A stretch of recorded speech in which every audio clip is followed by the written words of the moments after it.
G'day mates, in today's video I want to kick off talking about how you can get this insanely clean skin bundle completely for free. It's a PC exclusive, but I have a trick for how you guys can get it on console as well. I want to talk about my FNCS semi-final predictions. We have heats this weekend. Who do I think is going to qualify? Who do I think is going to pop off? Where are all the teams dropping? And basically everything you guys need to know about the FNCS semi-finals. I'm also going to address about why the loot llamas have now been disabled from competitive because there was a cheat enabling people to find them on the map every single time, guaranteed. So there's a lot to talk about. Let's just jump into it. I wanted to kick off talking about how you guys can get the Volcanic Assassin quest pack completely for free, and you can even get it if you're on console. I've seen not enough people talking about this. This is a very clean skin, pickaxe, gun wrap, and backbling completely for free. And the main way I see people talking about it is console players complaining and being upset that they can't get it because it's PC exclusive. Firstly, all you have to do is go into the item shop and claim it while you're on a PC. Then you can do it on console. So if you have a school laptop, school PC, parents PC, anything, just log into your Fortnite, claim it by purchasing in the item shop, and then jump on your console and do the quest. If you don't have that though, and all you have is a mobile phone, you can even just download the NVIDIA GeForce Now app. If you guys haven't used it before, is how you can play games from someone else's PC, stream to your mobile, and you can use that just to log into your Fortnite and claim it, and then do it on your console. It's that simple, and you're gonna get all of this cool stuff for free. And if you look at the quests themselves, they are so ridiculously easy. You just have to ignite structures. Remember, you can use a blowtorch on a tree and that will ignite a structure, or you can do it on houses. It's really easy with a blowtorch. Survive storm phases. That's just from playing the game. Like literally just play the game and you're gonna get that. And then deal damage to opponents. So you're gonna get this entire bundle completely for free with only like an hour's effort if you put the actual effort in, and you don't even have to be on PC to get it. So I just wanted to make sure you guys knew that, because a lot of people aren't gonna be getting this for free, and I think you should. Before we get into talking about the predictions, I need to talk about a big change to Fortnite competitive heading into FNCS semifinals and grand finals. We had Fortnite status tweet out today. We've released a hot fix to remove loot llamas from competitive playlists. You might be thinking, why have they removed llamas so close to FNCS? Well, I didn't really want to talk about this. I didn't want to advertise it and bring attention to it because I knew it was going to be really bad for the game. I heard about this a few days ago. There is apparently a Discord which has a program where you can put the game code of the game you're in, and it will tell you where every single llama is in that game. And apparently there's been quite a few pros who have been caught using this. Now, a lot of these pros argue that this is not against terms of service, because we had Epic come out and make a statement, I think it was a season or two ago, saying that finding llamas in replay mode, if it was a coach to do so, is not against terms of service, when there was pros who were using this strategy. But I would argue that replay mode, which is a tool that is open for people like me to do viewing parties on, to watch games on, that has a 5-minute delay, is very different to opening up a third-party program, throwing in your game code and having it tell you exactly where every single llama is. And I think most of the pros who are making that argument know that as well. I think they were just hoping they could get away with it. Obviously, replay mode's a tough one as well, because you have to leave access to replay mode so people can VOD review, people like myself can do viewing parties, and then unfortunate byproduct of that is on a 5-minute delay, you might be able to find where a llama is and tell your friend. But again, where it was 5 minutes ago, it might not even be there. It's nowhere near as strong as jumping into a game and instantly knowing where all of them are. And it looks like Epic hasn't been able to find a fix for this. They don't obviously know a way that they can stop this Discord bot or whatever it is from working, so they've had to just disable llamas from competitive, which is really unfortunate to see.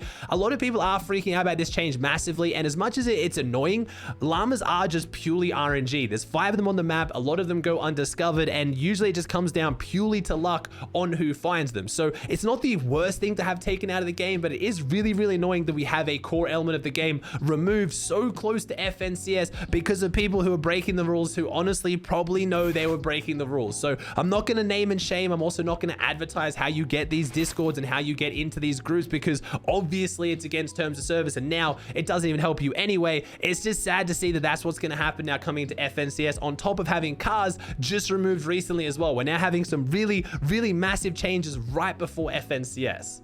Last thing before I get into talking about who's going to qualify, I promise I've already talked about how you can get the free skin bundle, but I want you guys to get this super sick free backbling as well, which is part of the Twitch drops for FNCS semifinals. So I'll be live on my Twitch channel, twitch.tv/Aussie Antics, all day today, like 10-12 hours tomorrow and the next day, watching all the FNCS semifinals. And just by tuning in and watching for 30 minutes, you're going to get this FNCS backbling for free. And honestly, it's one of the very few good Twitch drops we've had in a really long time, so I'm just making sure people don't miss out. So check out my Twitch channel, watch for 30 minutes, you get some free loot.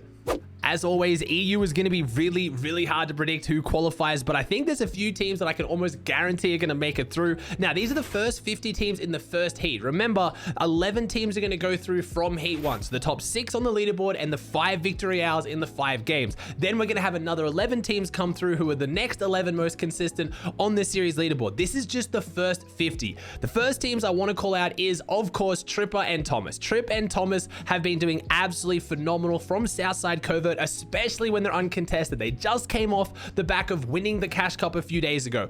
Uncon Southside is an absolute winning formula for Tripper and Thomas. There is just no way they don't get top 6 or at least win a game. I'm calling them to get through on a victory out because it won't even come down to them needing top 6. They've just been playing so incredibly well from Southside Covert. The only thing that normally causes them issues is when they're going up against Vino Aqua or Tayson Chapik. So I think they're almost a guarantee to go through. Pink and Anas getting contested by Bubak and Fury does hurt their chance, I think, of getting an overall top 6, depending on how many times they win that spawn fight. But I haven't seen Bubak go here too many times, and Pink and Anas have been really, really solid. The main team that gives Pink and Anas trouble up here from Command Cavern is Mustache and Malabuka. They're already in grand finals. So Pink and Anas, if they don't get a top 6, I'm fully predicting them to have a game where they get a quick wipe on Bubak's team, they get the loot they need, and they will get a victory out off high ground. It's almost guaranteed. We have Jerky and Eyedrop out of Logjam. They have also been doing really, really well. Their biggest issue is they've been heavily contested. Zones are going to play a big factor for them because they are going Logjam and they don't have vehicles anymore. So those other teams at Covert, I'm not too worried about because of all the mobility around Covert, but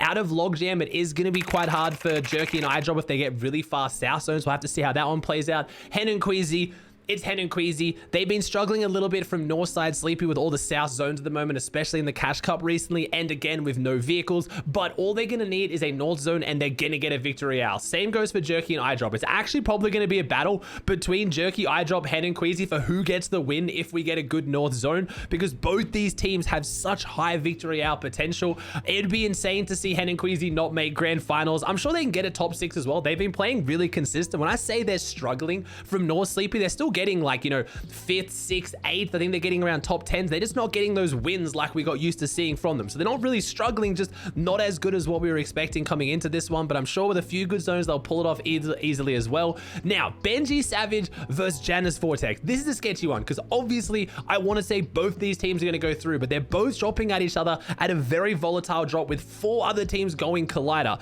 So far, the Collider has been as ridiculous as we all expected. In the Cash Cup, we've seen it do really, really well when teams get the loot. They're walking out as stacked as Covert, but it's a lot harder to fight than Covert. Covert, you can kind of get cover, you can rat your way in, you can turtle, you can box. Here, there's so much mobility because the Collider in the middle. You obviously have the cannons all around, you have the launch pads, you can really get around and get those fights and push those fights aggressively. But if Benji Savage, Janus Vortex, honestly, even Naku, Dan, or Jackson Vico, all 4 teams, if they get a good amount of Collider loot, they can easily go on to get the victory out and go through. I think top 6 is going to be difficult for some of these teams if there really are going to be 4 teams going here every game and fighting like crazy. So I'm not really sure how this one will play out. Benji and Savage are a very good spawn fighting team. Obviously, Tilted hasn't been the best success for them, but they've been making it off spawn more often than not. I just hope with the really good loot, they can go on to get the win because we haven't seen Benji and Savage playing that many end games because they've been going down earlier. And a lot of that's drop spot. A lot of it is just Benji and Savage being demotivated right now, but it'd be really,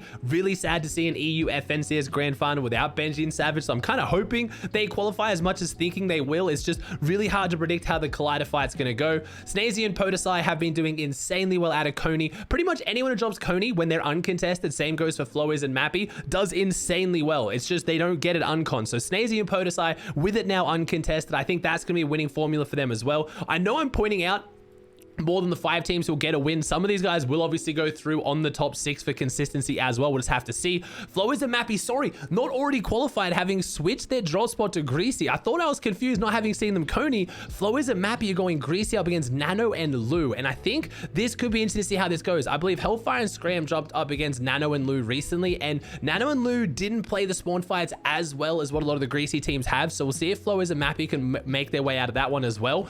Floki, Clement, Vortex's 4 Hawk, Leshy, and Swilliam all going Chonkers is scary because Chonkers loot is phenomenal, and these three teams are all very good teams, but having to fight that many players at Chonkers, especially if you start getting some north zones, you now have the Terry rotates or the Clombo rotates around near Chonkers, but at the same time, if they start getting too many north zones and they're scrapping and fighting over their loot on spawn, is really going to affect their chances of getting the win. Michael Astro versus Rifty Floatax, if one of them gets the win and then leaves Bugle uncontested for the other, it will be quite interesting, but both these teams I don't think have made massive splashes this season, so it's gonna have to see how those ones play out as well. Hydro and Belusi out of Camp Cuddle could be a team that could very easily pull off a win, and I think they are one of the more underrated teams for a win here.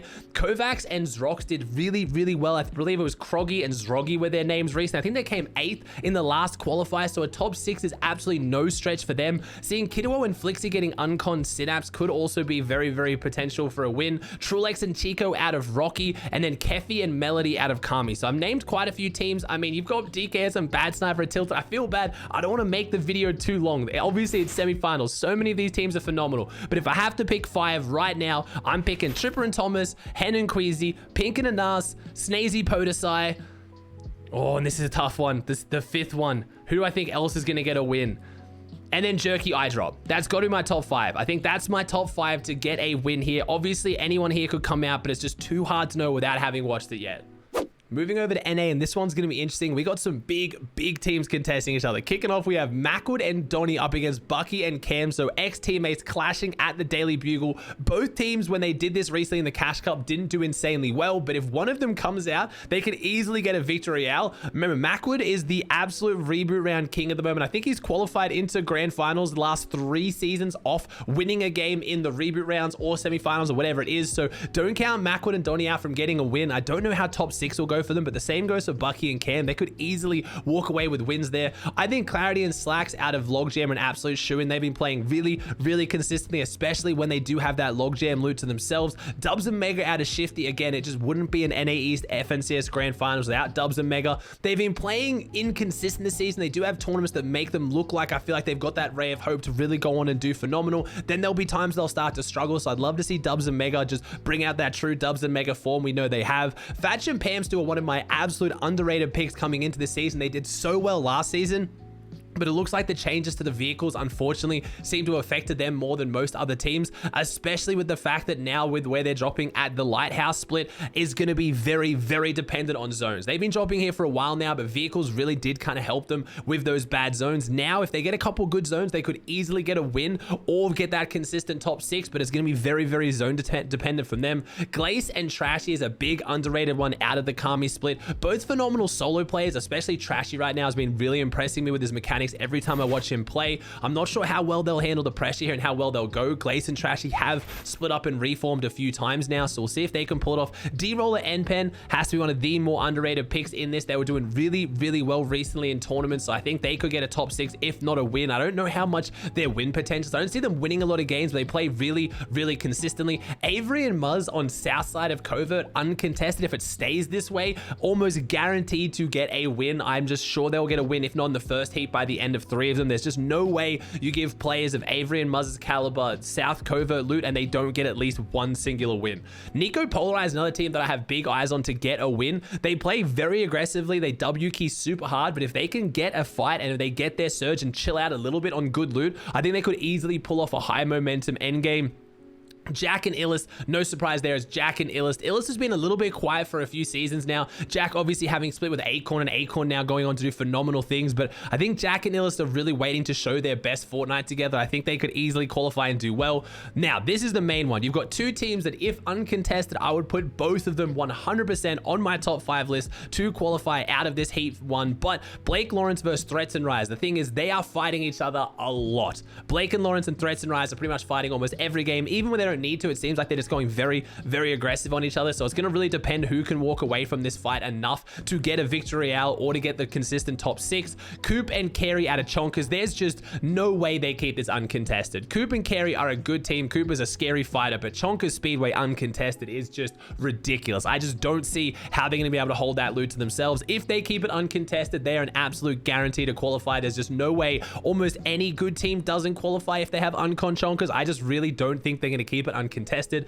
Playify and TK, while struggling to find their consistency right now with Playify on his first season as IGLing, I feel like they have a very, very high win potential. I could see Playify and TK popping off and very easily pulling out a win. Tahi Paper is just a fan favorite for me. I love Paper. I love Tahi. I really, really want them to qualify out of Sanctuary. They are contested, and Sanctuary is not the most fun spot to take fights from, so we'll see how they go. I don't know if they're going to be able to pull it off. They have switch drops a couple of times, so we'll see how their composure at Sanctuary plays out, but that's a bit of a question mark for me. Voil and XF versus Yuz and Casca out of Synapse. I'm not really sure who's walking away from this enough to be able to see them get a top 6, maybe a win if one of them walks away healthy, and those are pretty much the main teams for me. And of course, Spade and Chimp. Now, Spade and Chimp, FNCS runners up. I feel like one of the most underrated teams at NA. They've been playing really well in the qualifiers, just not well enough to clinch that qualification. Similar situation to Fatch and Pams do though. Getting uncontested Sunny in this area is great, but if they get bad zones, if any zones pulling down in this area, that rotate is going to be an absolute nightmare. So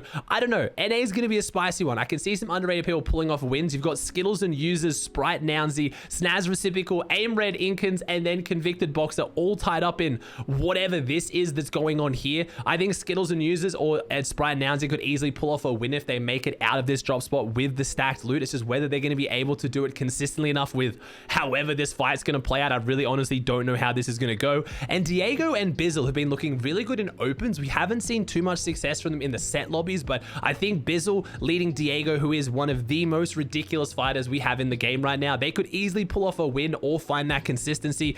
Diego hasn't had too much experience in these big stacked lobbies, so I'm expecting Bizzle to kind of have to lead that one, but Diego does have the potential. All right, guys, that does it for another video. I hope you enjoyed. If you did, please chuck a like on it, subscribe to the channel if you haven't, and I'll see you in the next one.